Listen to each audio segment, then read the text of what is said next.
지난주부터 저희는 시리즈 설교를 함께 나누고 있습니다. 주제가 뭔지 아십니까? 주제가 뭔가요? 네, 패러독스. 역시 청년들은 한글보다는 영어가 먼저 나오군요. 패러독스 맞습니다. 역설이라고 하는 주제로 저희가 함께 나누고요. 오늘 두 번째 시간이에요. 지난주에 제가 잠깐 설명했듯이 역설이라고 하는 단어는 겉으로 보기에는 모순이에요. 하지만 본질적으로 들어가면은 그 안에 진리를 함축하고 있는 논리, 그것을 역설이라고 합니다. 오늘은 나다나엘이라고 하는 한 인물을 통하여서 그 안에 담긴 역설과 또 진리를 함께 좀 살펴보기를 원합니다. 오늘 성경을 읽어보니까요, 예수님께서 갈릴리로 가시는 길에 있대요. 갈릴리로 가시는 길에 한 사람을 만납니다. 그 제자 이름이 누군가요? 빌립이라는 사람을 만나서 예수님이 제자로 부르십니다. 나를 따라오라 라고 한마디 하시니까 빌립은 곧바로 예수님을 따르게 됩니다.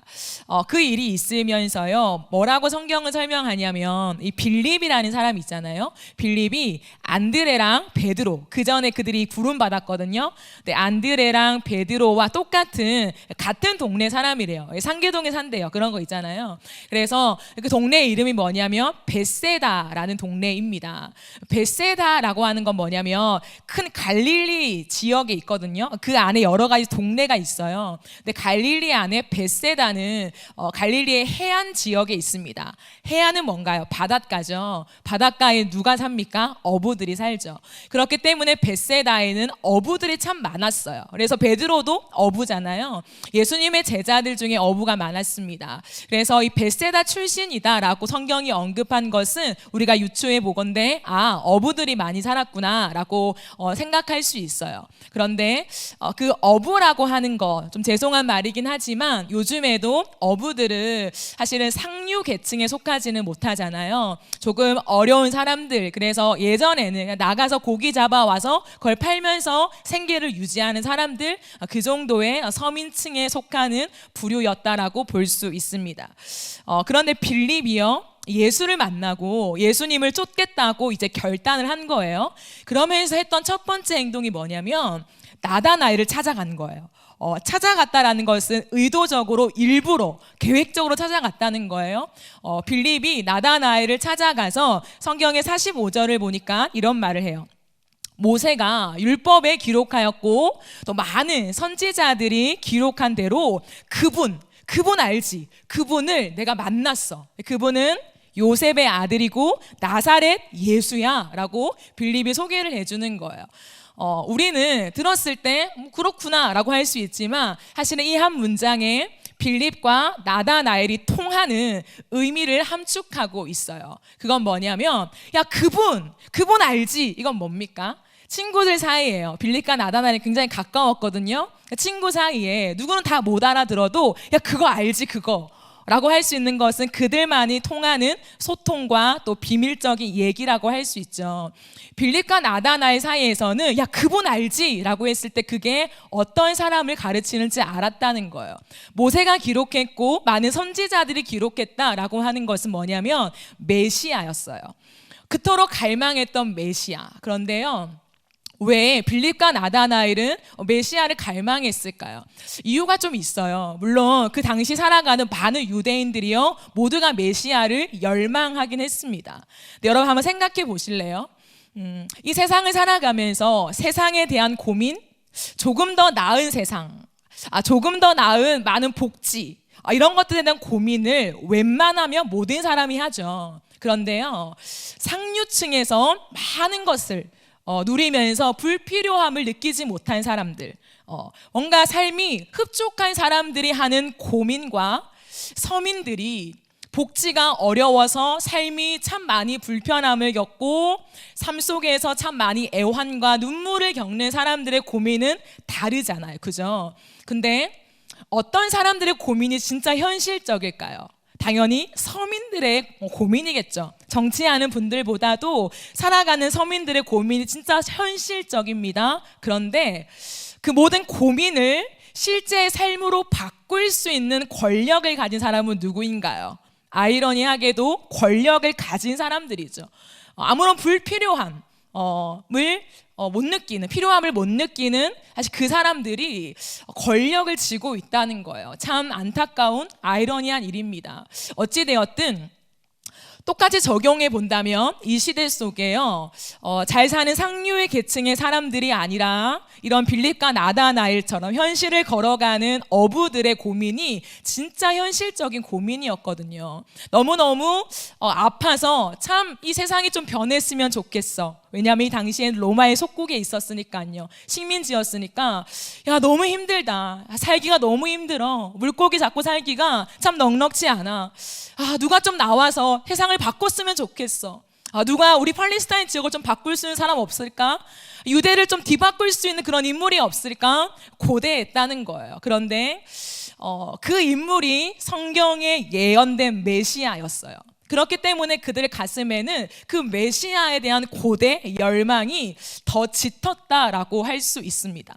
그렇기 때문에 이들은 야, 그분이야. 우리가 그토록 열망했던 그분이 있지. 내가 그분을 만났다니까 이라고 빌립은 말해주는 거예요. 그런데 나다나엘은 빌립의 말을 듣고 했던 말이 뭐냐면, 나사렛 예수? 나사렛에서 무슨 선한 것이 날 수 있겠어? 라고 얘기하는 거예요. 물론 이 말의 의도는 여러 가지 해석이 있을 수 있어요. 누군가는 비아냥거리면서 나사렛? 거기에서 무슨 선한 사람이 날 수 있겠어? 이런 비아냥거림이라고 보기도 합니다. 그러나 막연한 그런 비아냥이 아니라 정말 궁금한 거예요. 나사렛? 이라고 하는 거예요. 왜냐하면 나사렛은요, 벳세다보다 조금 더 열악한 지역이었어요. 같은 갈릴리였긴 했지만 벳세다에 사는 나다나엘도 에이, 나사렛이라고 할 만큼 그곳은 사실 한마디로 정의한다면 희망을 볼 수 없는 곳, 희망을 꿈꿀 수 없는 곳, 그곳이 나사렛이라고 할 수 있어요. 아무도 나사렛이란 동네에서 무언가 큰 일이 일어나겠다라고 하는 희망을 갖고 있진 않았다라는 거죠.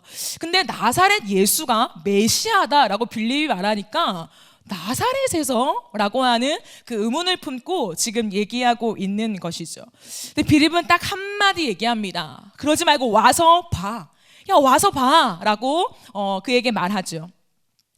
그때요, 나다나엘이 곧바로 빌립이 소개한 예수께로 가요. 근데 참 독특한 것은 47절을 보면 이런 말씀이 있거든요. 예수께서 나다나엘이 예수님을 향해 걸어오는 것을 보셨대요. 근데 여기서 보다라고 하는 단어는 뭐냐면 호라오라고 하는 헬라어 단어입니다. 이거는 그냥 눈으로 보는 거 있죠. 내가 지금 여러분들 보는 것처럼 눈으로 보는 게 아니라 뭐냐면 마음을 꿰뚫어 보는 거예요. 그의 존재를 꿰뚫어 본다, 이 말입니다. 그래서 예수님은 나다나엘이 자기에게 오는 그 걸음을 보면서 그의 마음을, 그의 존재를 지금 꿰뚫어 보고 있다라고 말씀을 하세요. 그러면서 이렇게 말씀하시죠. 보라는 뭐냐면 나다나엘에게만 말하는 것이 아니라 거기 주변에 사람들이 있었을 거잖아요. 그 사람들이 다 들으라고 말하는 거예요. 보라, 이 사람은, 즉 나다나엘은 참으로 이스라엘 사람이라. 그 속에 간사한 것이 없다라고 얘기해요. 여러분, 이상하지 않아요? 이스라엘이라고 하면 되는데, 이스라엘 사람이야 라고 하면 되는데 왜 참으로 이스라엘 사람이라 라고 할까요? 거짓 이스라엘 사람이 있다는 걸까요? 여기에는 포함되어 있는 의미가 있어요. 이건 뭐냐면, 사실 결론만 먼저 말하면 야곱을 상상하게 만드는, 야곱을 기억하게 만드는 이름이거든요. 왜냐하면 이스라엘은 나라 이름이잖아요. 그런데 그 시작이 누구였냐면 이스라엘이라고 불렸던 인물이 있었어요. 야곱이 이스라엘이 되었죠. 그래서 야곱의 이름이 이스라엘이거든요. 근데 여러분, 야곱 하면 딱 떠오르는 단어가 혹시 있나요? 야곱, 속이는 자, 속임수, 아니면 꾀, 이런 단어가 떠오를 거예요. 그 배경은 제가 지금은 설명하지 않겠습니다. 야곱은 꾀를 내어서 속여서 무엇을 빼앗았습니까? 형의 장자권을 빼앗으려고 했죠. 그건 뭐냐면 하나님의 뜻을 자신의 꾀로 이루려고 했던 사람이었어요. 참 조급했던 사람이죠. 원래 하나님이 계획하신 건데 자기의 꾀로 그 장자권을 빼앗으려고, 가져오려고 했던 꾀돌이였어요, 사실은. 그 야곱을 생각하게 만드는 그런 표현이라는 거죠. 그런데요, 야곱을 떠올리게 하시면서 예수님은 반대로 나다나엘을 칭찬하고 있다는 거죠. 지금 예수님은 나다나엘이 이렇게 말합니다. 예수님이 자신을 향해 그렇게 칭찬을 하시자 깜짝 놀란 거예요. 그래서 나다나엘이 저를 어떻게 아세요? 처음 보니까 저를 어떻게 아세요? 라고 물으니까 예수님이 뭐라고 하시냐면, 빌립이 조금 전에 너를 부르기 전에 네가 무화과 나무 아래에 있을 때에 내가 너를 보았다라고 해요. 똑같이 보았다라는 단어를 쓰십니다. 내가 너를 보았다라고 합니다. 그러면 오늘 본문에는 좀 생소한 단어들이 많이 등장하죠. 네, 무화과 나무 아래. 무화과 나무 아래라고 하는 이 단어가 가지는 상징적인 의미가 있습니다. 이것은 뭐냐면 당시의 유대 서민들이 하나님 앞에 나아가서요, 말씀을 묵상하고 고민했던 그런 장소를 지칭하는 단어가 무화과 나무 아래라고 하는 그런 단어입니다. 그러므로 여기에서 볼 수 있는 건 뭐냐면 나다나엘이요, 하나님의 뜻을 알기 원해서 고민했던 사람이었다는 것을 알 수 있어요. 예수님이 말했다고 했죠. 간사한 것이 없다. 다른 말로 하면 너의 꾀가 없다 이거예요. 여러분 보세요. 우리가 신앙생활 하잖아요. 하나님의 말씀을, 성경을 보고 듣고 읽죠. 그런데요, 우리는 참 많이 우리의 생각으로 이 성경에 다가갈 때가 많아요. 그때 나타나는 현상이 뭡니까? 곡해하게 되죠. 성경을 잘못 이해해요. 왜냐하면 내가 가진 틀이 있기 때문에, 내가 가진 기준과 생각과 편견들이 있기 때문에요, 그 안에 많이 갇히게 되죠. 그러면서 내 생각과 내가 묵상한 것과 조금 다르면 우리는 벽을 칩니다. 나는 그렇게 생각하지 않아, 나는 그렇게 이해하고 있지 않아 라고 하나님이나 또 다른 신앙의 많은 요소들을 향하여서 우리는 벽을 칠 때가 참 많아요. 근데 나다나엘은 어떤 사람이었냐면 하나님의 말씀을 빠삭하게 알았던 사람은 아니에요. 근데 궁금해했어요. 하나님 말씀을 궁금해하면서 참 많이 말씀을 읽고 이 말씀에 대하는 자세가 남달랐습니다. 그러나 꾀가 없었다는 거예요. 말씀을 받아들일 준비가 되어 있는 사람, 다른 말로 하면 참 마음이 가난했던 사람, 자신의 삶의 형편처럼요. 그렇게 참 많이 마음이 가난하여서 하나님의 말씀이 무엇인가 궁금해하면서 그 말씀을 제대로 알고 싶은 갈망이 그의 마음에 가득 차 있었던 사람이었다고 할 수 있습니다. 여러분, 의심과 궁금증은 다른 거 아시죠? 궁금증이라는 것은요, 그 안에서 참 진리라는 걸 내포하고 있어요. 믿음을 내포하고 있다는 거죠. 믿음이 있으면서 궁금해합니다. 그런데 반대로 의심은 뭐냐면 마음의 불신을 가지고 있죠. 누군가를 의심한다라고 했을 때 내 마음에 믿음이 아니라 의심이 있다라는 것입니다. 그것이 좀 차이인 것 같아요. 근데 나다나엘은 하나님을 찾는 자였습니다. 불신을 가지고 하나님을 대하는 것이 아니라 정말 믿음에 대한 궁금증을 가지고 주님 앞에 나아갔던 사람이었다고 할 수 있다는 거죠. 무화과라는 것은 이스라엘 백성들한테 참 중요한 열매였어요. 왜냐하면 그 당시에 이스라엘 백성들이 이렇게 먹고 살아갈 때 무화과, 우리도 지금 무화과 먹죠. 무화과, 포도, 이것이 많이 생산되고 많이 이게 팔렸어요. 그렇기 때문에 무화과가 많이 생산되고 잘 팔린다, 이 말 즉스는 뭘까요? 평안하고 안정된 삶을 살아갈 수 있다는 거죠. 그래서 평안이라는 걸 상징했거든요, 무화과가. 그래서 나다나엘의 가슴에 무엇이 있었냐면 늘 평안에 대한 허기진 갈망이 있었어요. 로마의 지배를 받으면서 참 많이 힘들었잖아요. 참 많이 어려웠어요. 근데 힘도 없고 백도 없고 돈도 없고 그냥 촌동네에 살아가는 한 사람입니다. 그러니까요, 그 삶에 많은 아픔과 어려움을 가지고 있다라는 거죠. 그의 마음의 불안함 속에 늘 평안을 갈구했어요. 늘 목마름이 있었습니다. 그러면서 말씀을 찾아봤던 사람이 나다나엘이었다라는 거죠. 여러분, 고민하는 사람만이 제대로 된 질문을 할 수 있습니다. 공부를 해야 선생님한테 바른 질문을 할 수 있겠죠.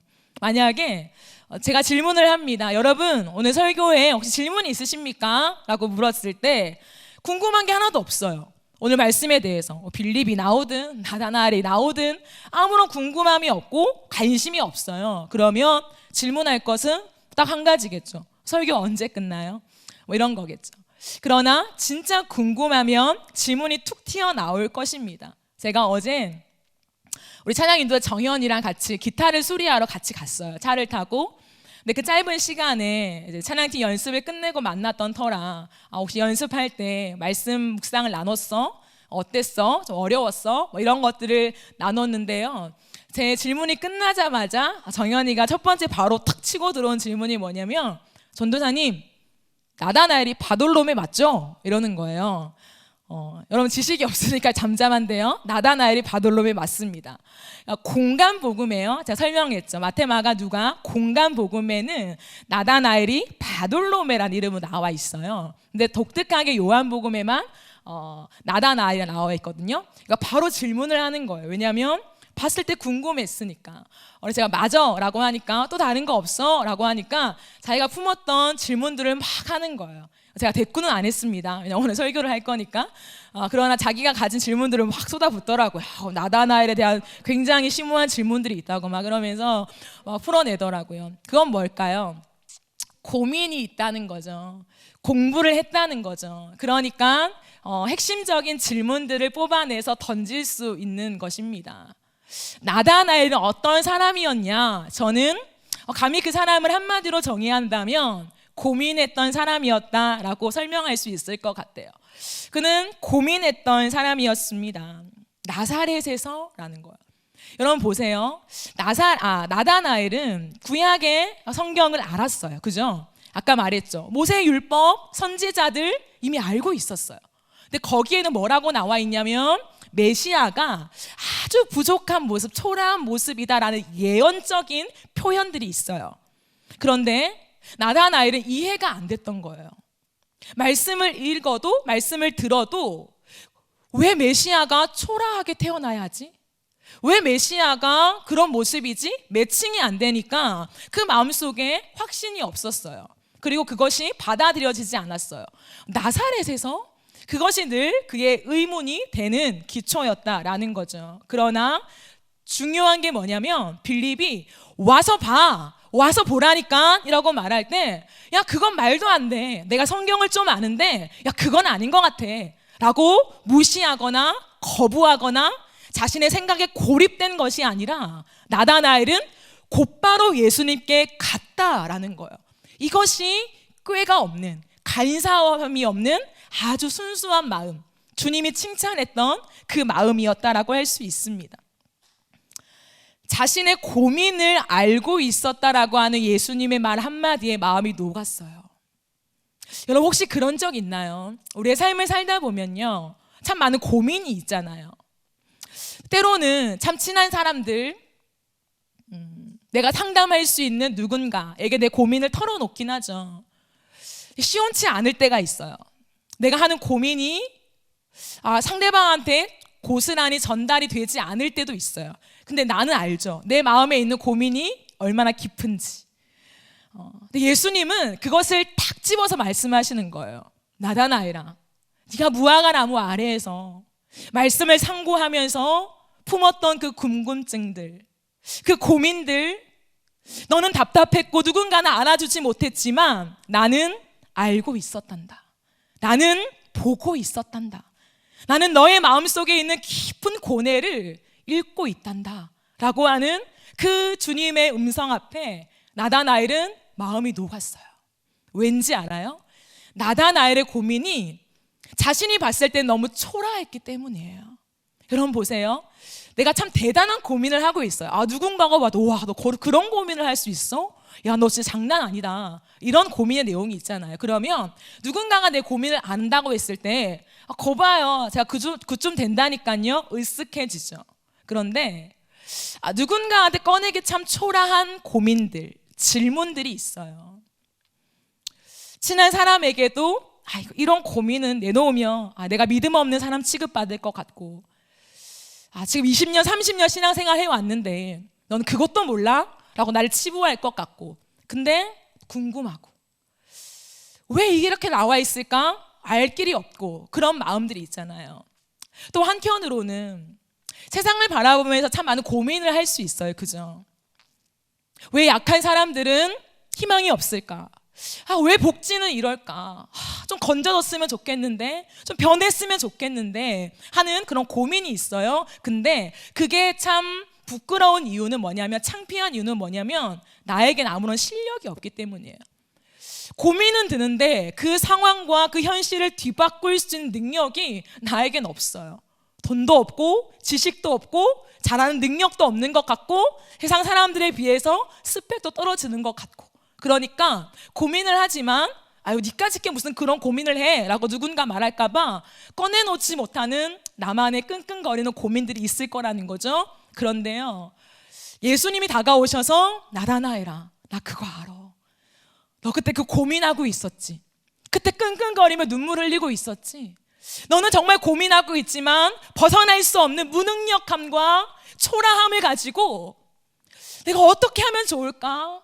이 변하지 않는 현실 속에, 이 로마의 식민지 아래에서 수많은 서민들이 죽어나가고 삶이 무너지는데 어떻게 하면 좋을까? 라고 씨름하고 있는 그 마음 내가 알아.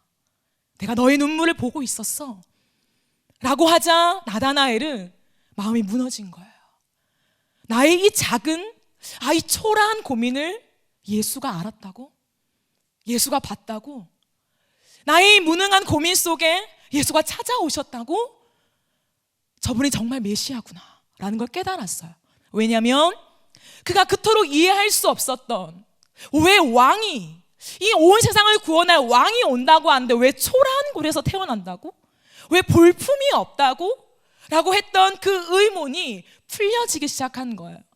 이사야 53장 2절을 보면 이런 말씀이 있어요. 메시아를 예언하는, 즉 예수님을 예언하는 내용입니다. 그는, 예수님은요, 주 앞에서 자라나기를 연한 순 같고 아주 작다는 거죠. 마른 땅에서 나온 뿌리 같아서 고운 모양도 없고 풍채도 없은즉 우리가 보기에 흠모할 만한 아름다운 것이 없도다라고 성경은 말해요. 아주 초라한 모습이라는 거죠. 메시아는 굉장히 초라한 모습이라는 걸 성경은 예언하고 있습니다. 우리는 알죠, 예수가 누구인가. 그러나 이 당시의 사람들은 몰랐어요. 그러니까 이해가 되지 않는 거예요. 그러니까 성경을 보고 듣지만 덮어두고는 자신들이 대망했던 로마를 앞세우며 모든 걸 장악할 메시아, 왕, 정치적인 왕아 와라 라는 것만 기대하고 있었다라는 거죠. 그런데 이해가 되기 시작했습니다. 믿어졌습니다. 왜 작은 곳이어야만 하는가? 왜 초라한 곳이어야만 하는가? 그 역설의 신비를 나다나엘은 알아버렸다는 거죠. 왜? 자신의 작은 고민을 보시고 그 작은 고민 속에서 진짜 인간의 목마름을 해결할 예수가 왔다라는 것을 경험해 버렸기 때문이에요. 자신의 삶을 비하면요, 바리새인과는 비교도 안 돼요. 바리새인은 율법에 빠삭하죠. 삶을 살아내는 것도요, 흠이 없어요. 그러나 자신은요, 한없이 부족합니다. 그러나 그 자신의 작은 고민 속에 들어오셔서 메시아를 만나게 하시고 메시아를 보게 하시고 경험하게 하시고, 이 메시아를 따르는 것만이 내 인생의 목마름을 해결할 수 있구나라는 것을 깨닫게 된 신비를 체험해 버렸거든요. 정치가 바뀌는 것이 우리의 영혼의 목마름을 해결하는 것이 아니구나. 우리가 이 땅 가운데 조금 더 나은 경제적인 성장이 있는다고 해서 이 허기진 내 마음의 평안을 줄 수 있는 게 아니었구나. 그저 메시아를 만나면 되는 거였구나. 완전히 자신의 마음속에, 머릿속에 있는 생각이 오롯이 정리가 된 것입니다. 작은 곳에서 신비한 하나님의 일하심이 있구나라는 것을 경험했다는 거예요. 초라한 어부를 찾아오신 그 사랑, 누군가한테 꺼낼 수 없는 무능한 고민 속에 찾아오신 사랑, 태초부터 나를 아셨고 나를 발견해내신 그 사랑.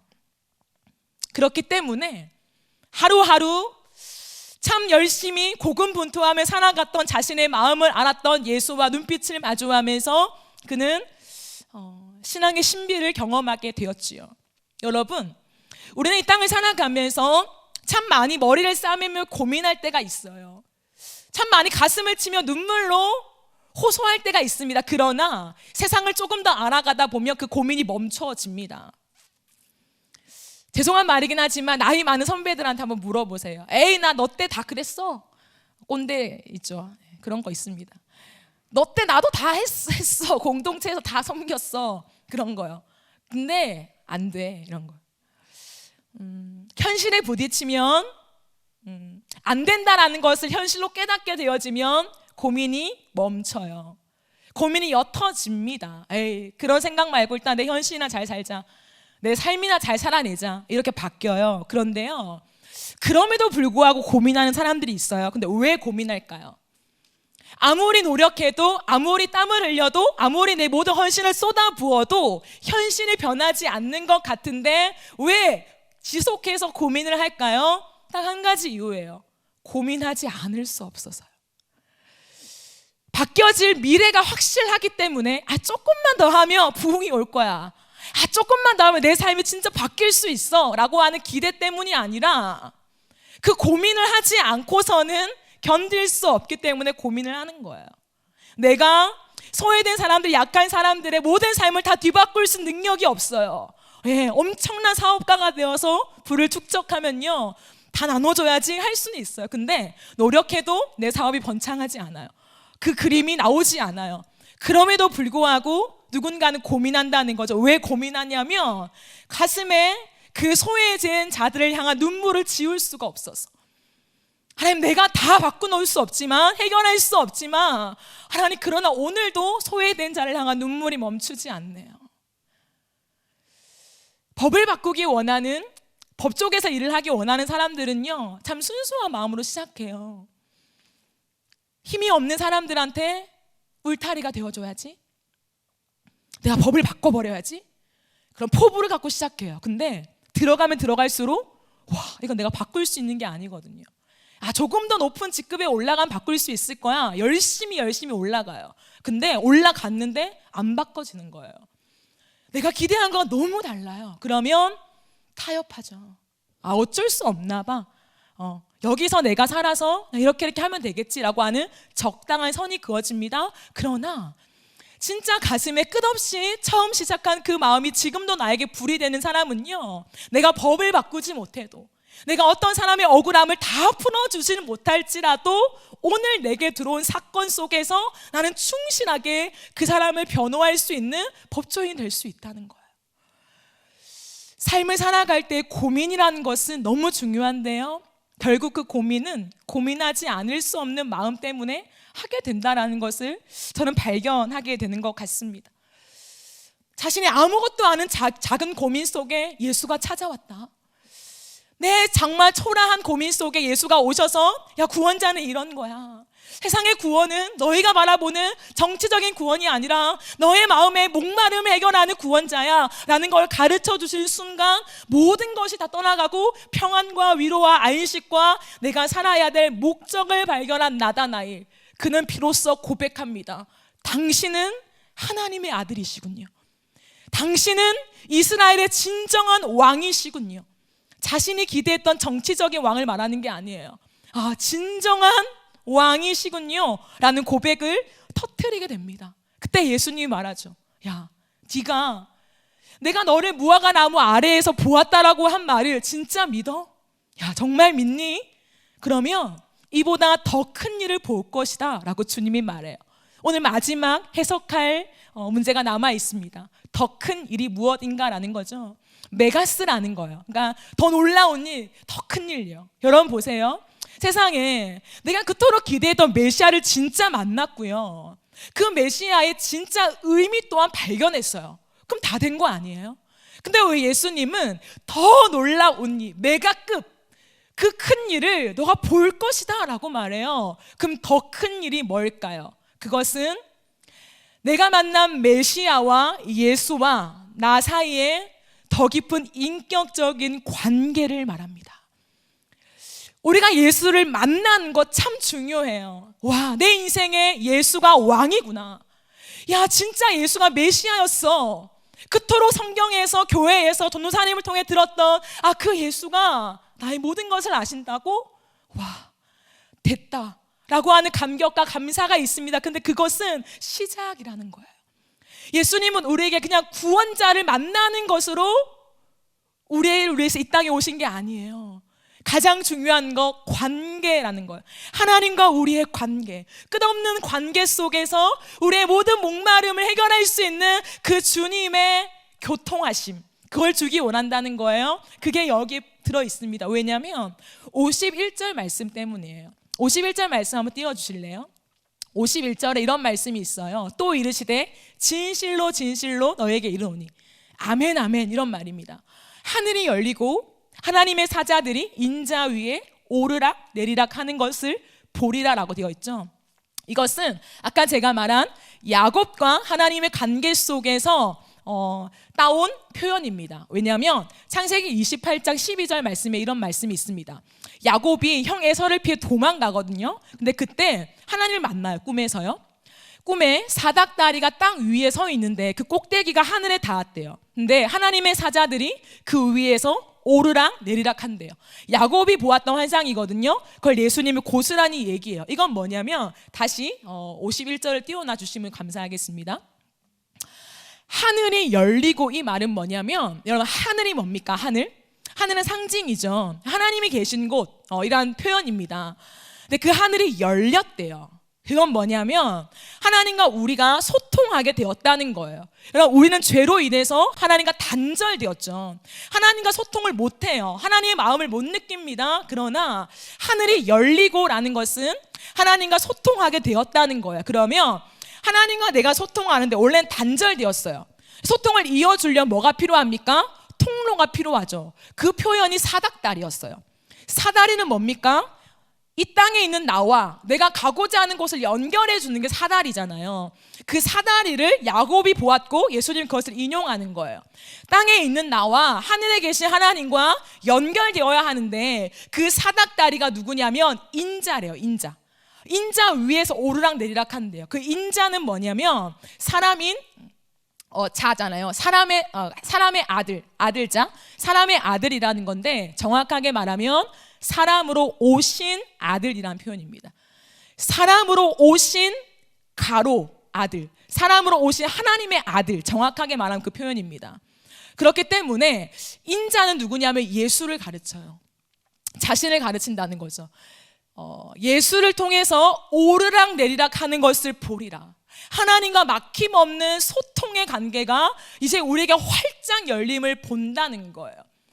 수많은 사람들은 메시아를 고대했습니다. 너무너무 열망했습니다. 근데 그 중심은 내 현실의 문제를 해결해줘, 이 모든 세상을 로마의 속국에서부터 해방시켜줘 라는 거였어요. 근데 예수님 바라보시는 관점이 뭐냐면 그게 해결된다고 다 되는 게 아니라 너의 마음과 하나님의 마음이 연결되어지면 어떠한 곳에 살든지 그곳에서 평안을 누릴 수 있어, 이거예요.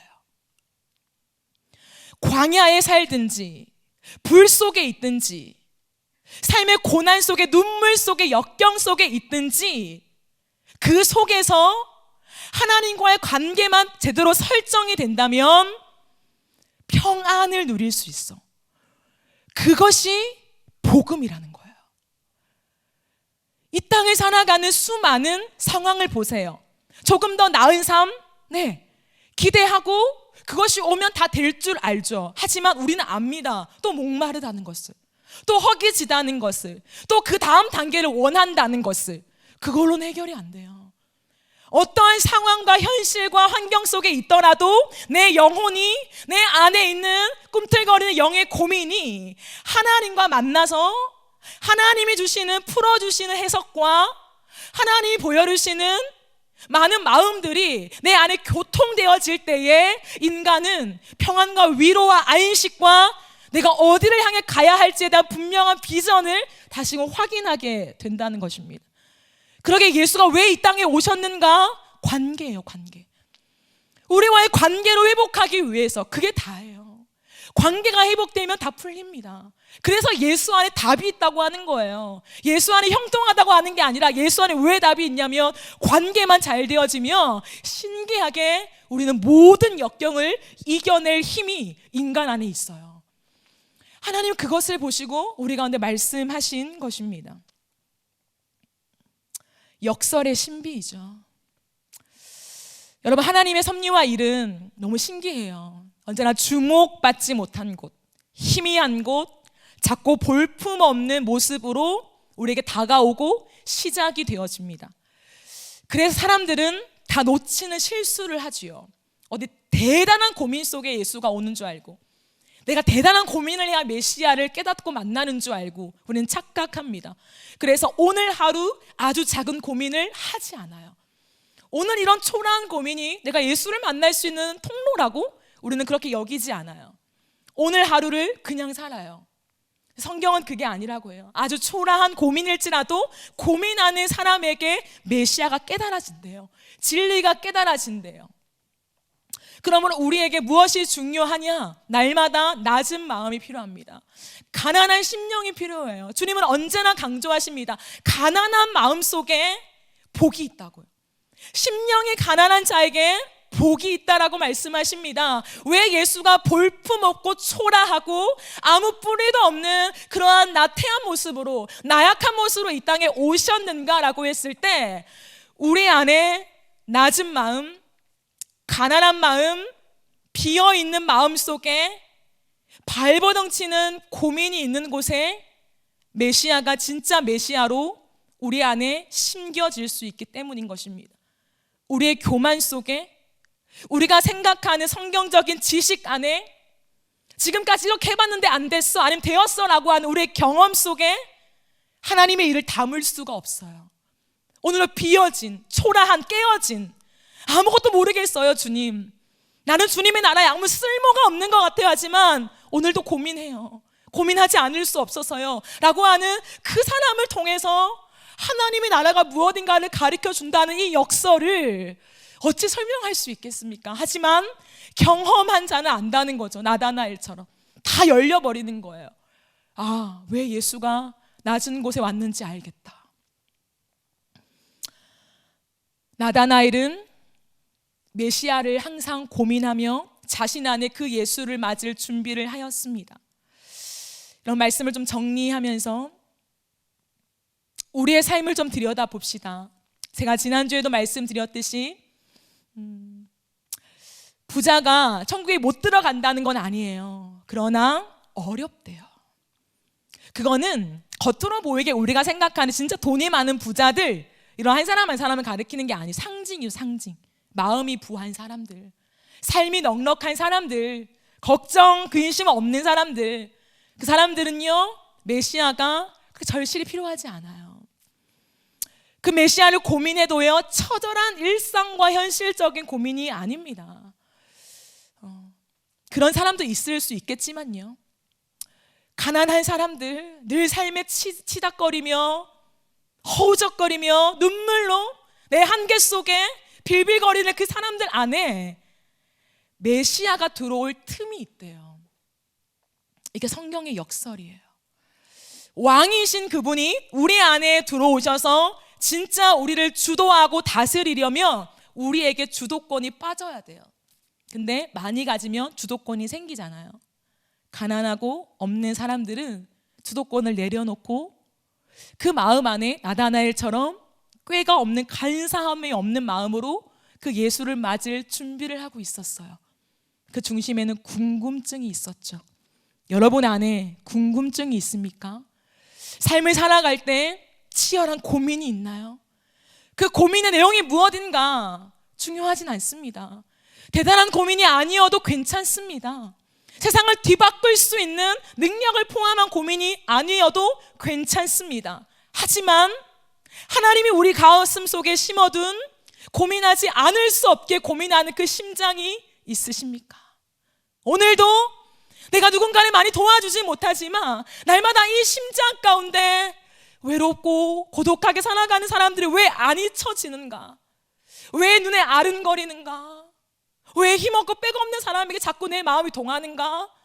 근데 나는 도와줄 게 없는데, 무능력한데, 공부도 못하는데. 하지만 그 고민 속에 내가 하는 것이 아니라 하나님이 오셔서 예수가 만드시는 역사를 일으키시면서 나도 모르게 환경과 상황과 많은 방법들을 동원하셔서 하나님이 일하시는 것들을 반드시 보게 될 것이라는 것입니다. 내가 아니라 하나님이요. 그러기에 고백하죠. 예, 하나님이 하셨어요. 하나님, 저는 진짜 아무것도 아니에요. 하나님이 그냥 통로로 쓰셨을 뿐이죠. 라는 고백을 진실로 가슴 깊이 할 수 있는 것입니다. 사랑하는 청년 여러분, 고민하는 청년이 되어야 해요. 이 시대 속에 아무리 모든 사람들이 욕한다 할지라도, 교회를 욕하고 믿는 사람을 욕하고, 그럼에도 불구하고 우리는 교회를 향한 고민을 해야 돼요. 이 공동체를 향한 고민을 해야 합니다. 너무 작은 것 같아도 하나님, 우리 공동체가 어떻게 서야 해요? 하나님, 이 땅에 교회가 어떠한 모습으로 서 가야 합니까? 하나님, 내 안에 눈물이 많은데 뒤바꿀 수는 힘은 없지만, 그러나 주님, 고민하지 않을 수 없어서 오늘 또 고민합니다 라고 하는 눈물이 있어야 돼요. 우리의 삶도 마찬가지예요. 여러분의 가정에 아무리 기도해도 바뀌지 않는 현실적인 문제들이 있습니까? 그 현실적인 진짜 문제가 해결되어야만 상황이 바뀌는 것이 아니라 그들의 마음이 바뀌면 모든 게 바뀌어요. 그러기에 필요한 것이 예수라는 거죠. 그러기에 여러분의 가정의 고민을 하나님께 올려드리세요. 하나님, 이런 고민이 있어요. 풀리지 않는 고민이 있어요. 하나님, 어떻게 하면 좋아요? 제 힘으로 안 될 것 같아요. 엄마 아빠를, 우리 가정의 경제적인 부분을 하나님, 내가 손 쓸 수가 없을 것 같아요. 그러나 올려드리세요. 여러분의 삶도 세상의 많은 사회적인 문제들과 이슈와 가슴 아픈 일들 또한 여러분이 하나님 앞에서 올려드리는 고민이 있어야 합니다. 오늘도 주님은 찾으세요. 저 높이 있는 권력자들, 저 높이 있는 누군가가 아니라 너무 초라해 보이지만 나의 고민에 집중하고 계신다고요. 나의 흘리는 눈물에 주님은 오늘도 주목하고 계시다고 말씀하십니다. 그리고 그 흘리는 눈물 속에 주님이 오셔서 하나님의 일들을 하고 싶다라고 우리에게 요청하십니다. 이번 주간 여러분의 고민을 돌아보세요.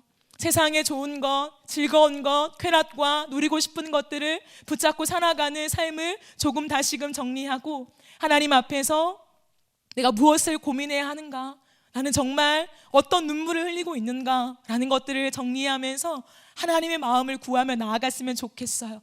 그리고 역설이라고 하는 단어와 이 안에서 예수가 성육신하여 오셔서 많은 것들을 바꾸신 것이 무엇인가를 조금이라도 고민을 해보세요. 정답을 얻으라는 것이 아니라 여러분의 고민이 필요하다라는 것이죠. 그러기에 고민하는 청년, 고민하는 그리스도인 되어서 우리가 주님과 함께 정말 하나님이 일하심을 바라보고 그 역설의 주인공이 되어지기를 예수님의 이름으로 축복합니다. 우리 이 시간 찬양하고 기도하는 시간을 가지려고 합니다.